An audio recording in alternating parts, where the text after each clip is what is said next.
ជំរាបសួរនេះខ្ញុំមានឈ្មោះថាវិធីសតិកាខ្ញុំមានអាយុ10ឆ្នាំមូលហេតុដែលខ្ញុំបានចូលរួមរៀននៅហាប់ឃីដូព្រោះដោយសារតែខ្ញុំចង់មានសុខភាពល្អហើយចង់មានស្លៀកការពារថ្មីដើម្បីការពារខ្លួនឯងនៅពេលអនាគត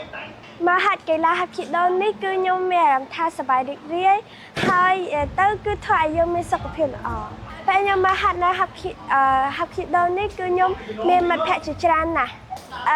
មកហាត់ឃីដូសប្បាយពេលយើងមកហាត់កីឡាគឺយើងមានអារម្មណ៍ថាគេលក់ស្រួលហើយទៅគឺជួយដល់ជំនួយដល់សុខភាពមែនទែនរាងកាយរបស់ខ្ញុំតាំងពីខ្ញុំបានចូលរួមរៀនហាត់នៅហាប់ឃីដូនេះគឺខ្ញុំ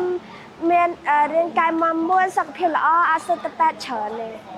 ខ្ញុំមកហាត់នេះគឺខ្ញុំចង់មានកម្រងថាចង់ក្លាយជាកីឡាករការនីដែលល្បីល្បាញមួយរូបដែលជាកីឡាកររបស់ហាប់ឃីដូខ្ញុំមានសារដើម្បីឲ្យមិត្តផ្សេង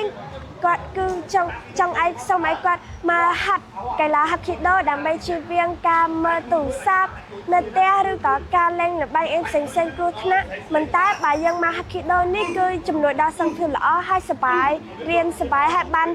កាន់តែស្លៀកកាន់តែច្រើនទៀតអរគុណចា៎